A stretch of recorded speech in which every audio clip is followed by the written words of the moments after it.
El siguiente programa es ajeno a la programación de Vea Canal. Cualquier eventualidad es responsabilidad del mismo. Vea Canal. Formando opinión con madurez.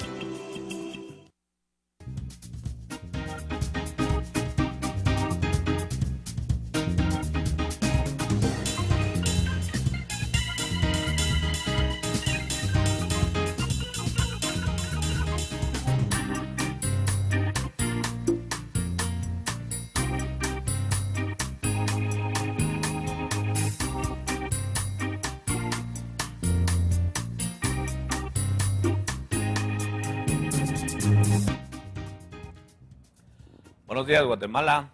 Buenos días, guatemaltecos. Buenos días, estimadas guatemaltecas. Nuevamente, muchas gracias por permitirnos entrar a la intimidad de sus hogares en una mañana del martes 16 de julio para tratar temas de interés. Acá nuevamente en su programa Buen Día Otto, su amigo Omar Rodas, hoy acompañado de un ilustre maestro guatemalteco que ante la ausencia de políticas de Estado, él hace un trabajo ejemplar allá por el lado de Chinautla, San José el Golfo, San Pedro Ayampuc, y ahí está trabajando con muchos jóvenes que de alguna manera pues son muy vulnerables, pero con la ayuda y el trabajo del profesor que nos acompaña hoy y un grupo también de colaboradores, de maestros de ese lugar, pues están tratando de evitar que esos niños, en lugar de que los tomen las pandillas, los tomen los delincuentes, pues ellos los abordan y de alguna manera con sus recursos, pues ellos evitan que estos niños tomen caminos equivocados. Hoy vamos a tener acá al profesor Carlos Valdés. Él laboró en la Secretaría de Bienestar Social de la Presidencia. Trabaja en la Dirección de Tratamiento de Orientación de Menores, o trabajó ahí, ya no, pero actualmente él es docente de una escuela y es director de un instituto por cooperativas La Laguneta en Chinautla. Nosotros tomamos este tema hoy, que es violencia juvenil y cómo prevenirla, cómo contrarrestarla. ¿Por qué decimos esto? Porque esto se volvió un problema de Estado. Realmente en Guatemala vemos cómo ya los menores se han involucrado ya en delitos graves como el asesinato, la violación de personas, homicidio, extorsión, asociación ilícita, portación ilegal de armas de fuego, plagio y secuestro. Tan serio es el problema que precisamente la delincuencia organizada, las famosas maras, están tomando a menores de edad para efectuar trabajos sucios. Y la ausencia de políticas de Estado permiten que esto, en lugar de ir decreciendo, va creciendo, se está incrementando, ¿sí? Y ante esas políticas de Estado que no están, ¿sí?, salen personas como el profesor Carlos Valdés, ¿sí?, que de alguna manera, con escasos recursos, pues él sí efectúa un trabajo tangible, lo podemos ver, lo podemos tocar, ¿sí?, y sin que tenga el apoyo institucional del gobierno de Guatemala. Así que bienvenido, profesor. Las cámaras de Vea Canal siempre están abiertas para guatemaltecos como usted, ¿sí? Y yo le quisiera primero que nos diga qué es lo que usted hace en función de esta niñez guatemalteca, en función de esta juventud guatemalteca que tanto necesita de personas como usted, ¿sí? Y después vamos a ir ingresando realmente no abordar el tema, porque el tema lo sabemos ya, profesor, sino realmente cómo está usted trabajando para contrarrestar y prevenir la delincuencia juvenil.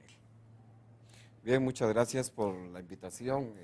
Yo agradezco, ingeniero, esta invitación porque pues a veces necesitamos un canal donde expresarnos, cómo transmitir a la población el peligro tan latente que hay por el incremento de las pandillas juveniles y en qué forma como población pues podemos hacer algo para contrarrestar esa problemática.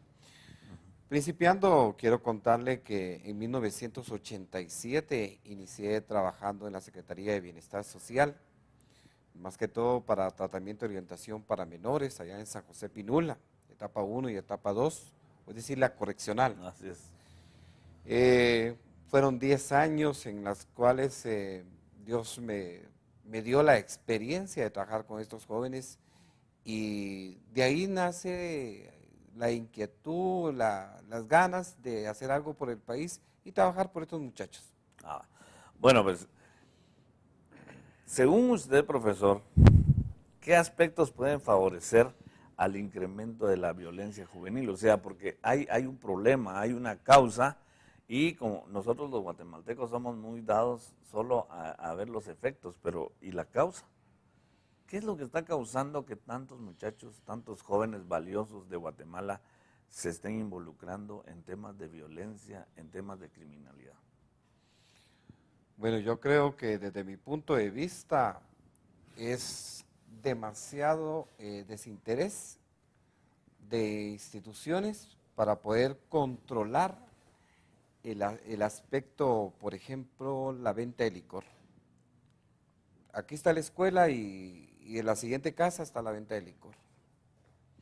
Venta de cigarros, juegos electrónicos, no hay un control sobre los medios de comunicación, por ejemplo, son las 9 de la mañana y están las películas de violencia, es decir, no hay, ¿cómo se llama? No hay control.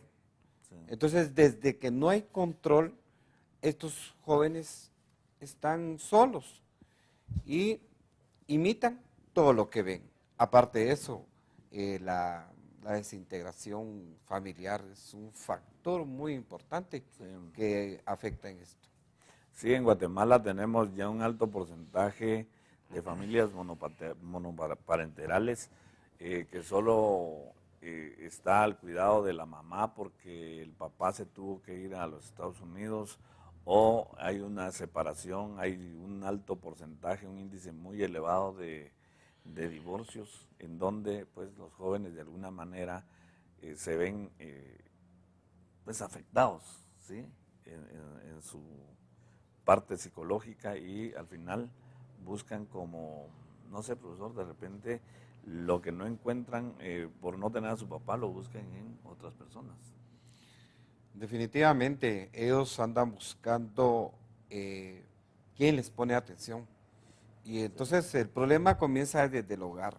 Definitivamente hay padres que no se interesan por sus hijos y de ahí viene que caigan en pandillas, las drogas y la misma violencia, ¿verdad? Pero a veces... las drogas traen violencia, ¿verdad, profesor? Definitivamente, las drogas son parte de la violencia y es lo que a los grupos, porque grupos de personas mayores de edad son los que jalan a estos jovencitos y los inducen a la droga para que ellos tengan la necesidad y continúen, como les dijera, dentro de las pandillas que ellos manejan y ellos así satisfacer sus necesidades económicas. Le hablo de los grupos de personas adultas. Sí, pues. Ahora, ¿cómo operan estos grupos, profesor? ¿En qué forma están operando? Yo le pregunto esto porque personas como usted sí tienen claro el panorama, sí tienen claro el escenario, y nuestras autoridades a veces no saben exactamente cómo están operando esos grupos para poderlos enfrentar. Pero estoy seguro que usted sí tiene claro que usted ha estado trabajando ya en este tema con los muchachos, con nuestros jóvenes, con nuestros niños. Mire, es difícil, definitivamente. es difícil, digamos, que puede haber un control sobre estos grupos. Estos grupos se están operando ahorita a través de pandillas, están sectorizando, digamos, hablemos de la zona 1, pero ya no es solo la zona 1, estamos hablando de la zona 13, por ejemplo, Montserrat, es decir, ya esto se ha ido incrementando, pues, entonces ellos ya tienen sectorizados, y cuando cierto grupo llega a un lugar, es atacado, y ahí es donde se ven las famosas peleas, los viernes de cacería que les llaman, ¿verdad? Ya tienen esos viernes de cacería, cada viernes se dan problemas en el centro del país, es decir, en el centro de la capital, por esos mismos hechos, porque ellos ya tienen sectorizados, ¿verdad? Ellos ya están en pandillas y ya están operando en el sentido de que ellos se apropian de ciertos sectores, ¿verdad? Pero, digamos, tienen gente involucrada en los centros educativos, tanto públicos como privados. Profesor, ¿usted cree que podamos neutralizar a estos grupos que de alguna manera si el gobierno de la República creara una estrategia clara para enfrentarlos, para desintegrarlos, ¿usted cree que se pueden neutralizar estos grupos? Pues yo creo que sí, yo soy de la idea de que si las instituciones gubernamentales trabajaran en conjunto, unieran esfuerzos, podría contrarrestarse eso. Lo que pasa es que cada quien tiene su política de trabajo, entonces no trabajamos en conjunto. En cambio, estos grupos que tienen a los menores, sí trabajan con una planificación bárbara, pues. Entonces, ese es el problema que tenemos. No hay una coordinación institucional. Entonces, esto está viniendo a afectar a los jóvenes porque estamos perdiendo terreno. Sí, estamos eso es perdiendo mucho terreno, estamos perdiendo a nuestra juventud y lástima, ¿verdad? Sí, no, lástima porque se supone que eso es una de las ventajas que tiene este país, que este es un país muy joven, Exacto. con una población muy, pero muy joven, y dentro de esos, pues un porcentaje muy elevado de guatemaltecos y guatemaltecas, pues o es niño o es adolescente. Y si nosotros no lo cuidamos, el futuro es incierto, totalmente. Sí, definitivamente. Otro factor tan importante son los padres de familia. Yo en estos momentos me atrevería a decir que, por ejemplo, en el caso de nosotros los maestros, ahora ya se le podría llamar maestros reeducadores, porque desde el mismo hogar ya vienen con antivalores, pues. Entonces nosotros tenemos que reconstruir los valores que se han perdido en esa juventud. Sí, y es que fíjese que yo veo un problema que también tiene que ver. Uno a veces dice, bueno, los papás son responsables, pero el tema económico en Guatemala ha obligado a los papás y a la mamá a salir a trabajar para cubrir el presupuesto. Y finalmente se van a las 6 de la mañana y regresan a las 7 de la noche y los jóvenes, los jóvenes al final están bajo la tutela mayor del maestro, del profesor. Y los papás le están dejando realmente en los hombros de todos los docentes el tema de los valores, educar no solo en el tema académico, sino también en el tema de la conducta, de los valores a estos muchachos. Pero es que aquí lo que pasa es lo siguiente, nosotros los maestros trabajamos valores, pero es lo que a mí me da risa, pues. ¿Cómo es eso que se nos pide que trabajemos valores, que es nuestra obligación como maestros, y a través de los medios de comunicación se dan ¿cómo se llama? Los antivalores? Entonces esto como viene a botarnos el trabajo que hacemos a nivel educativo, pues. Yo considero de que hay que tener un mayor control, no solo de medios de comunicación, sino que de expendios de licor, de tabaco, todo eso tiene que haber mucho control, inclusive los juegos, esas llamadas maquinitas, pues. Todo esto ha venido a perjudicar Aquí en Guatemala a cualquier menor de edad se le vende licor, se le vende cigarros, y entonces, Sí. ¿a dónde vamos? Entonces sí, sí tiene que existir un control. Tenemos que retomar en estos momentos antes de que esto sea imparable, ¿verdad? Sí, yo siento que a veces, por eso le digo que hay una ausencia de Estado, porque hay leyes que prohíben la venta de licores. De hecho, hay leyes que la prohíben, así como dice, se prohíben la venta de licores y de cigarrillos a los menores, pero más sin embargo aquí eso no se cumple. ¿Por qué? Porque hay ausencia de Estado.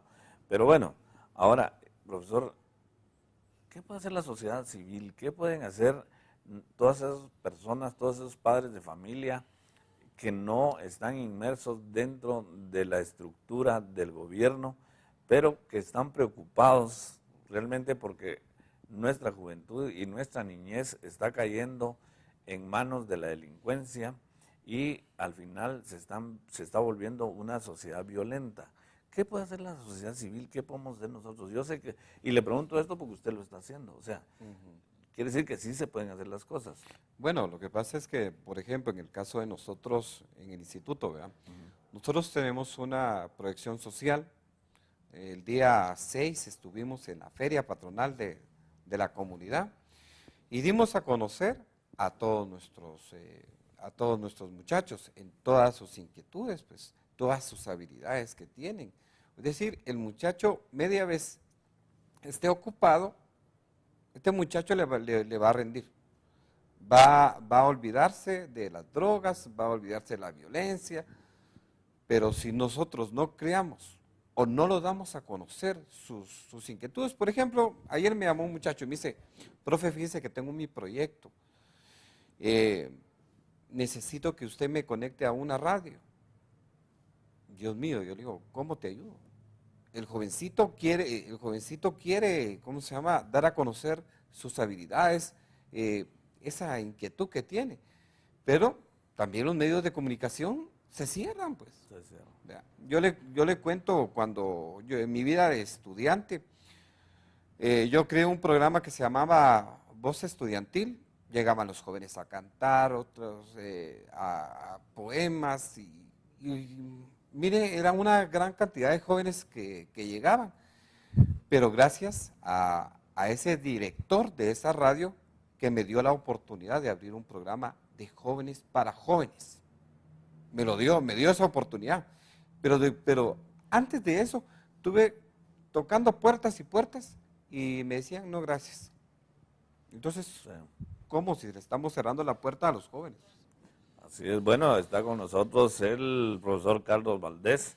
Él tiene algunos programas para evitar que nuestra juventud y nuestra niñez caiga en el tema de la violencia juvenil y por lo tanto también se introduzca en redes criminales, en redes delincuenciales. Ahora, profesor, lo que estábamos hablando es que a veces hay que conocer realmente las causas que generan un problema. Porque, como yo he dicho, siempre los guatemaltecos somos muy dados a atacar efectos. Y estamos atacando efectos y ahí estaremos mientras las causas no sean abordadas.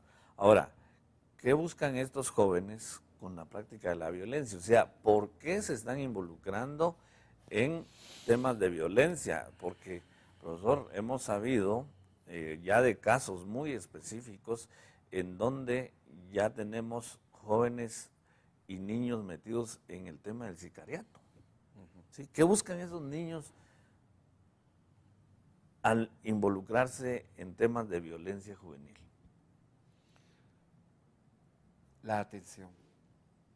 Buscan una atención integral, personalizada. Le cuento que esta institución que yo manejo una vez me dice la gente, mire, por favor no va a inscribir a estos dos patojos. Estos patojos son peligrosos. Les dimos cabida en la institución y hubiera visto, fueron un ejemplo. Pero fue una educación integral, utilizamos todos los intereses de ellos, nos sirvieron como estrategias. ¿Qué es lo que ellos querían? Bueno, queremos, por ejemplo, jugar fútbol, queremos canción, queremos cantar, queremos declamar, queremos escribir. Todos esos factores los aprovechamos y esto nos dio como resultado el cambio conductual del joven. Entonces, disculpe, ellos buscan atención, ellos buscan que nosotros los adultos nos fijemos en ellos. Pero ¿qué es lo que pasa? Que el adulto quiere que el joven piense como él.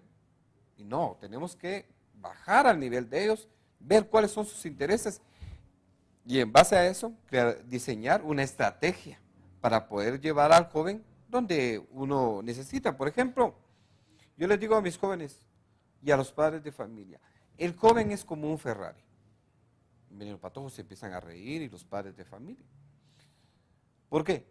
Porque está nuevo, tiene toda la energía que debe tener un joven. Pero ¿qué es lo malo que puede tener un Ferrari? ¿Quién lo va a manejar? Lo puede ir a chocar. Y eso es lo que pasa con nuestros jóvenes. Ellos tienen todo el potencial, pero ¿qué pasa? Las personas que los manejan, que los conducen de una forma negativa para alcanzar sus objetivos. Profesor, usted ha estado trabajando en instituciones que de alguna manera abordan el tema de la juventud, de la niñez. O sea, pero lo que estamos diciendo es que tenemos un problema ya serio en donde nuestra juventud, nuestra niñez está involucrado en violencia. Ahora, esas instituciones, profesor, para los que usted trabajó, ¿usted vio que tuvieran planeación estratégica, que tuvieran algún proyecto realmente que sea viable para tratar de corregir este problema? Bueno, lamentablemente, no hay una política de Estado. Así es. Las políticas son de gobierno. Cada gobierno que va llegando a las instituciones trae su propia estrategia. Pero no hay un lineamiento, no hay una estrategia a largo plazo, sino que todos a corto plazo. Y quiero contarle, a mí me asusta ver ahora gaviotas, ya una cárcel, pues, lo que antes no se daba. Antes nosotros, por ejemplo, en Bienestar Social, allá en etapa 1, allá en San José Pinula, ahí el joven por las mañanas aprendía un oficio, carpintería, herrería, salía, ¿cómo se llama?, al campo, a sembrar, ahí sí que había bastante campo para ir a sembrar maíz. Bueno, él en las mañanas aprendía un oficio. Y por las tardes, este joven pasaba a lo que son clases, digamos, por etapas, la etapa 1 y la etapa 2.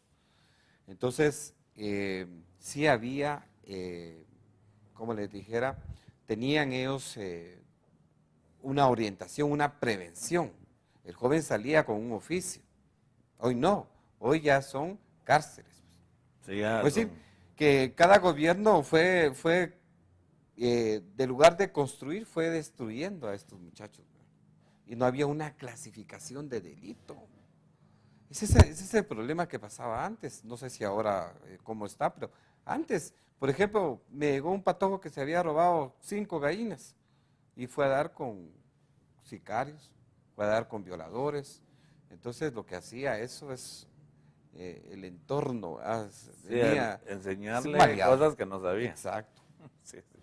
Pues efectivamente, lo que está diciendo el profesor aquí creo que es cierto. Las cárceles guatemaltecas se han convertido en escuelas del crimen, pero adicionalmente lo que tenían que haber sido centros correccionales para menores, también se han convertido en cárceles y por lo tanto también se han ido convirtiendo en escuelas del crimen. Exacto. ¿Sí? Y al final nuestros muchachos que cometen algún delito menor, pues salen con maestrías, con doctorados ahí del crimen, ¿no? Y eso es. Ahora, profesor, ya para ir finalizando, porque aquí el tiempo se nos va, ¿qué papel juegan los padres de familia en este problema? ¿Y qué le vamos a pedir nosotros a los padres de familia para que también pongan su granito de arena en el tema de la violencia juvenil. Bueno, el papel es un papel muy importante. Los padres de familia han delegado en los maestros el cambiar la conducta de sus hijos.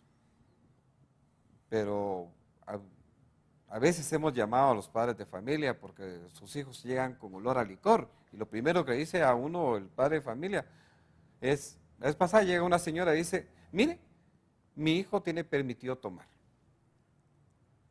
Entonces, imagínese usted cómo nos quedamos nosotros como maestros. Pues.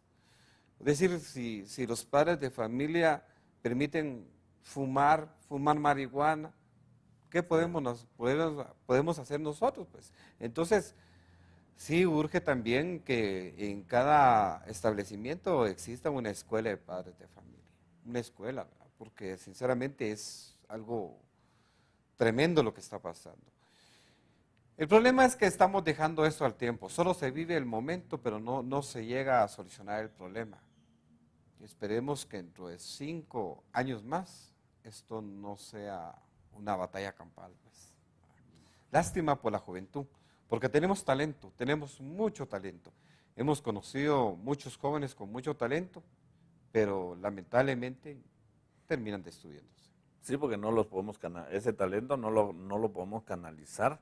Porque usted descubre el talento, profesor, pero como no hay un seguimiento, como no hay políticas de Estado, lo que estamos hablando, entonces ese talento que usted descubre, usted no le puede dar seguimiento, porque usted tiene un periodo de tiempo ese muchacho. Sí, y después, ¿qué pasa con él? Ese es el problema, pero lamentablemente le digo, los padres de familia, yo lo que aconsejaría es que el control tanto dentro y fuera de casa. Una vez me dice una señora me dice, mire, fíjese que mi hijo se avergüenza cuando yo lo llego a traer, es su hijo, y media vez esté viviendo en casa y no esté produciendo a la casa, usted tiene la potestad de irlo a traer y de irlo a dejar a la escuela. Sí, en Guatemala todavía tenemos una gran cantidad de buenos papás y yo tengo la oportunidad de conocer a algunos que han visto que sus hijos se están involucrando en drogas y hacen todo lo posible, profesor, por irlos a dejar, irlos a traer, se mantienen con ellos y ellos quieren tal cosa, se lo están dando. O sea, hay buenos papás acá en Guatemala, pero también yo he conocido papás que si el joven no se levanta, que se quede ahí, yo tengo que irme a trabajar, y si va a la escuela, bueno, y si no, no hace nada porque realmente este muchacho tenga responsabilidad. Pero bien, nosotros aquí, profesor, tiene usted un minuto para trasladarle un mensaje al pueblo guatemalteco sobre el tema que usted maneja, que usted está haciendo algo, usted está creando ciudadanía, usted está creando buenos guatemaltecos. Entonces creo que usted tiene la calidad como para trasladarle un mensaje al pueblo guatemalteco que realmente está preocupado por su juventud, por su niñez, pero que a veces nosotros mismos no sabemos qué hacer. No, yo lo que les pido a los padres de familia, a la población, es invirtamos en los jóvenes. No los dejemos solos, porque nos vamos a arrepentir de lo que pueda pasar posteriormente. Yo les agradezco a ustedes por esta invitación. La verdad es que es poco el tiempo para poder hablar acerca de estos temas, pero son muy importantes, pero yo creo que las personas que nos están viendo tienen que exigir y a la vez crear proyectos en sus colonias, digamos festivales de canto, campeonatos de fútbol, de todo lo que, digamos, hacer una estadística de cuáles son los intereses de los jóvenes. Ya en base a la estadística, crear unos programas a nivel de colonias. Porque recordemos también que en estos momentos el Estado no tiene la capacidad económica para poder solucionar este problema tan grande y tan peligroso. Gracias. Bueno, yo les agradezco. Yo lo único que puedo decir es que Guatemala tiene un potencial enorme, tiene un capital humano valiosísimo. Muchos países quisieran tener lo que Guatemala tiene, que es una población muy joven. esa población joven nosotros la estamos desperdiciando, la estamos poniendo en un riesgo tremendo cuando no le estamos dando los cuidados adecuados. Voy a tomar el ejemplo del profesor Carlos Valdés, que dijo que nuestra niñez, nuestra juventud es como un Ferrari nuevo, ¿sí? Que tiene que ver quién lo conduzca, pero también tiene que ver quién lo cuida. Entonces, si nosotros sabemos conducir ese vehículo, si nosotros lo cuidamos perfectamente, por supuesto que ese carro va a estar en buenas condiciones. Esa juventud, esa niñez la tenemos que cuidar, es cierto, tenemos que invertir en ella, y yo lo que le puedo decir al pueblo guatemalteco es que Guatemala necesita de miles de profesores Carlos Valdés para salir adelante, y yo estoy seguro que en Guatemala tenemos gente con mucho potencial y que va a hacer las mismas cosas que está haciendo el profesor Carlos Valdés para salir adelante. Muchas gracias, su amigo Marroa les agradece el que le hayan permitido estar con ustedes esta media hora. Muchas gracias.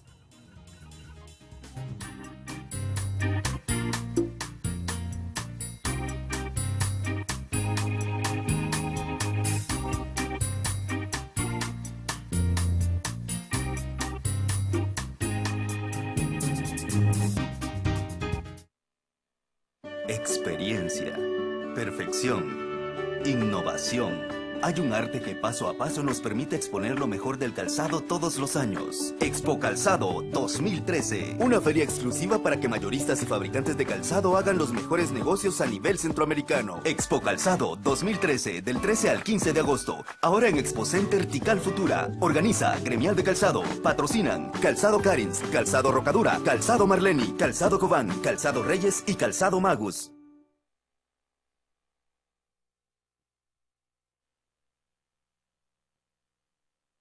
Experiencia, perfección, innovación. Hay un arte que paso a paso nos permite exponer lo mejor del calzado todos los años. Expo Calzado 2013. Una feria exclusiva para que mayoristas y fabricantes de calzado hagan los mejores negocios a nivel centroamericano. Expo Calzado 2013, del 13 al 15 de agosto. Ahora en Expo Center Tikal Futura. Organiza Gremial de Calzado. Patrocinan Calzado Carins, Calzado Rocadura, Calzado Marleni, Calzado Cobán, Calzado Reyes y Calzado Magus.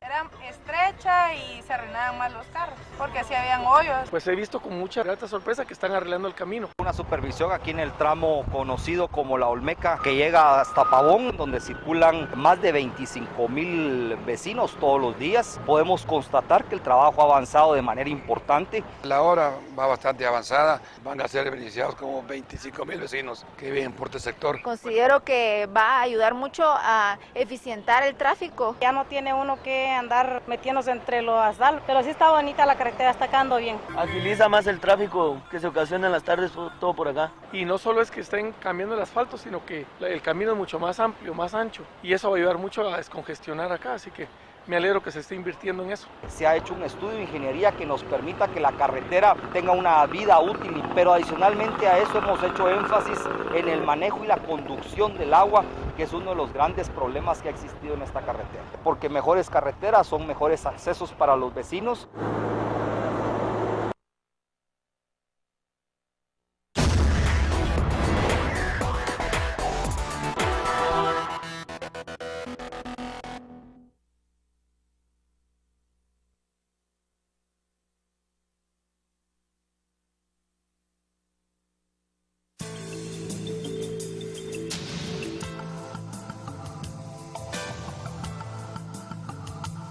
El siguiente programa es ajeno a la programación de VEA Canal. Cualquier eventualidad es responsabilidad del mismo. VEA Canal. Formando opinión con madurez.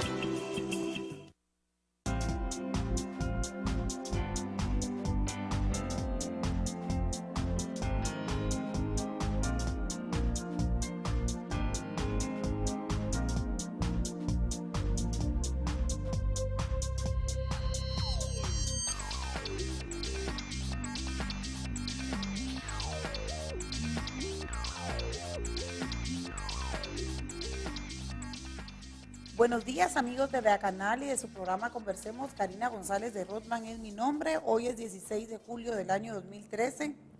Bienvenido, diputado Orlando Blanco. ¿Qué tal, Karina? ¿Cómo estás? Gracias por estar aquí. Tuvimos un problema de comunicación. Ya enseñé mis pruebas. Estaban invitados conjuntamente con el resto de bancadas el día viernes en la coyuntura que tratamos 3 aspectos exageradamente importantes. El primero de ellos es el pronunciamiento exabrupto, impulsivo y poco democrático del señor presidente, en donde le hace prohibición a sus ministros que vayan a oír las estupideces de los diputados en el Congreso. Número 2, porque les hacen perder el tiempo y ellos están para trabajarle. Número 2 es el tema de los bonos de más endeudamiento público y vamos a sacar tomas del periódico, el periódico del día de hoy, donde hacen una cronología a lo largo del tiempo de cómo se ha venido endeudando o se ha venido endeudando al país a través de deuda interna, emisión de bonos y externa, si no mal recuerdo el diagrama. Y luego el tercer tema es la moratoria minera. Tema minero que ya no puede esperar más, que está polarizando de una manera exagerada al país, que nos está matando rápidamente, nos está enfermando a la población a una velocidad muy rápida. Yo ya les conté mi caso personal con el agua contaminada de Santa Catarina Pinula, que tuve que dejar de usarla con filtro de ozono y regresar a utilizar aguas salvavidas. Entonces son temas que iniciaremos con estos y el diputado Orlando Blanco podrá agregar algo si lo considera oportuno. Diputado Orlando Blanco, primera pregunta, ¿qué puede pensar usted de un presidente en era democrática que le prohíba a los ministros ir a perder el tiempo con ustedes? Bueno, yo lo que creo es que en un primer momento, cuando a nosotros nos comunicaron la declaración del presidente, yo lo primero que le dije a los compañeros de comunicación de la bancada fue: verifiquen si esa declaración es verdadera. Al paso de las horas, pues se confirmó que el presidente incluso en conferencia de prensa había refrendado que él había dado una instrucción directa a sus ministros para que dejaran de acudir al Congreso de la República. Yo creo que hay varias cosas que uno puede pensar de un presidente de este tipo. Uno puede pensar que de repente hay un cansancio del presidente, sobre todo un presidente que es todólogo, ¿verdad? Porque tiene un cuerpo de ministros anodinos en muchos casos que no dan la cara, y entonces uno ve a un presidente altamente expuesto a los medios de comunicación, ¿verdad? Y la exposición de por sí no es buena.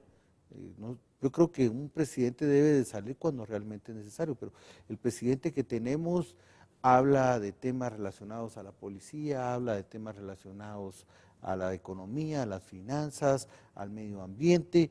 Dice, habla de todo porque sus ministros no hacen el trabajo que tienen que hacer, y es sacar y hacerse ellos cargo de la política pública sectorial que tiene cada uno de los ministerios. Entonces tenemos un presidente sobreexpuesto. Entonces uno dice, bueno, hay un presidente que de repente en una rabieta de cólera o algún arranque de esos temperamentales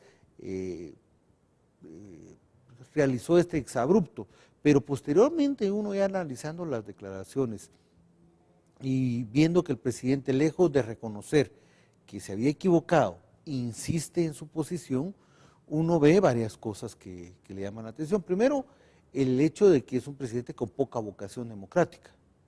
Es decir, la República está dividida en poderes, y básicamente lo que se persigue con esa división de poderes es que haya un control intra poderes que permita justamente que cada uno de los poderes tenga un peso correspondiente, y eso hace que haya pesos y contrapesos. El Congreso de la República, por naturaleza, es el ente fiscalizador y legislativo, ¿verdad?, de un